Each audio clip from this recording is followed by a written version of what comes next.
Friends, जो ये आज की वीडियो है इसमें हम 11th क्लास के चैप्टर नंबर 1 लेखन कला और शहरी जीवन राइटिंग एंड अर्बन लाइफ के बारे में देखेंगे। बेसिकली ये चैप्टर जो है पूरा का पूरा मेसोपोटामिया के बारे में है और मेसोपोटामिया के बारे में एक चीज़ याद रखिएगा, ये दुनिया की सबसे प्राचीन सभ्यताओं में से एक है, one of the most ancient civilizations. और जो ये नाम आपको दिख रहा है मेसोपोटामिया, इसका मतलब होता है दो नदियों के बीच का क्षेत्र।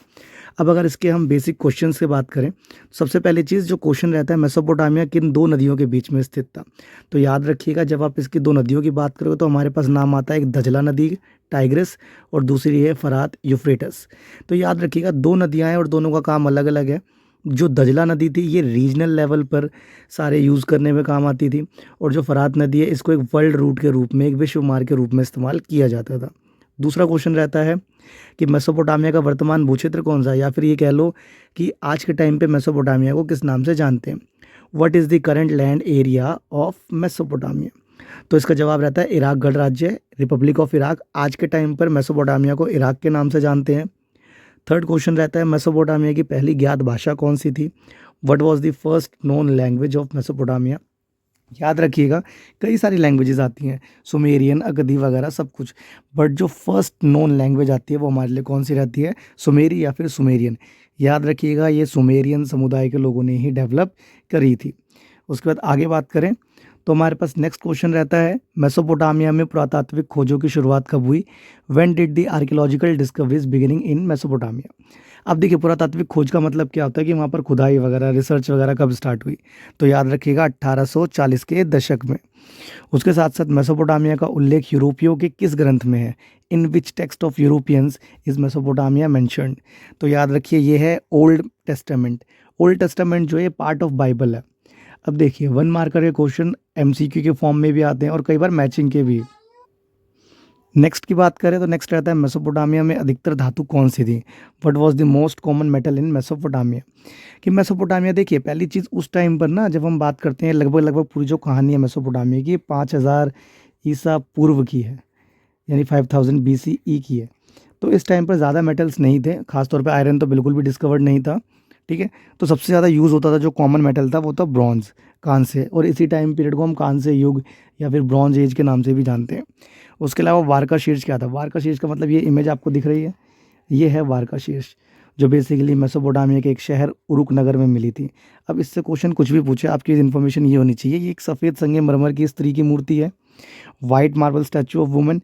इसका जो टाइम पीरियड है ये 3000 ईसा पूर्व है, 3000 BCE का है, और ये मिला कहाँ पे था, उरुक नगर में। उसके साथ साथ मेसोपोटामिया के अधिकतर व्यापार किसके साथ था। With whom did most of Mesopotamia trade.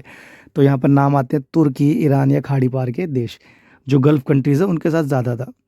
और इसमें मेसोपोटामिया से संबंधित पहली पट्टिका कब की है। When is the first tablet related to Mesopotamian dating.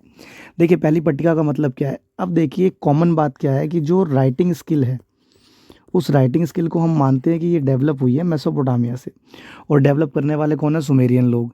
तो लिखने का जो पहला एविडेंस मिला है वो मिला है 3200 ईसा पूर्व में, 3200 BCE में। और जो फर्स्ट राइटिंग स्क्रिप्ट थी, जो लिखन शैली थी, वो कीलाकार लिपि थी। और यही क्वेश्चन रहता है कीलाकार लिपि की शुरुआत किसने और कब की। Who started the cuneiform script and when.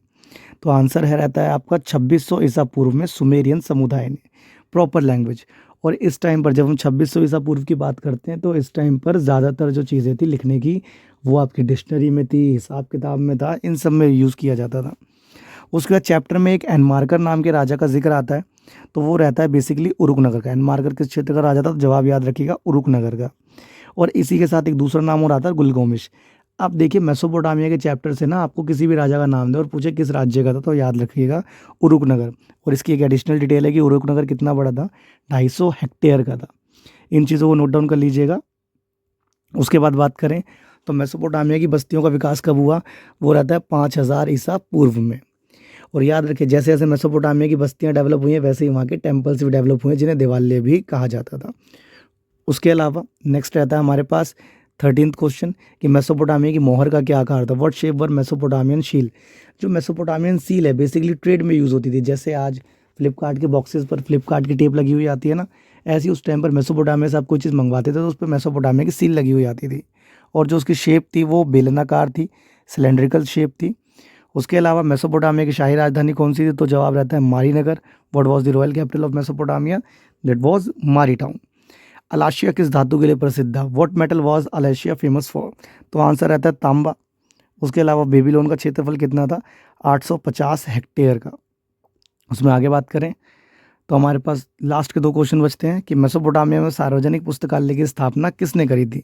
अब ये आपका एक लॉन्ग आंसर में रहता है स्टेटमेंट में, तो इसको रीज़न और असैसिनेशन वाले क्वेश्चन के लिए भी रखिएगा याद, कथन और कारण वाले क्वेश्चन के लिए भी, कि एक असीरियाई राजा था, असुरबनीपाल करके नाम था उसका, और उसकी राजधानी थी निनन्वे। इसी निनन्वे में इसने पहली पब्लिक लाइब्रेरी खोली थी।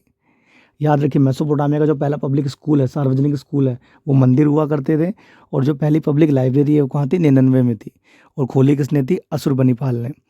उसके अलावा स्वतंत्र बेबीलोन का अंतिम शासक कौन था? नेबोनिडस नाम रहता है जो लास्ट रूलर रहता है। अब देखिए, ये जितने भी आपको क्वेश्चन बताए हैं सारे के सारे आपके एनसीईआरटी बेस्ड है। एनसीईआरटी में इन 18 के अलावा कोई और क्वेश्चन आपको नहीं मिलेगा। और याद रखिए, एग्जाम में बिल्कुल इनके बाहर से कोई भी एक क्वेश्चन या फिर एक कथन कारण नहीं आएगा। Thank you.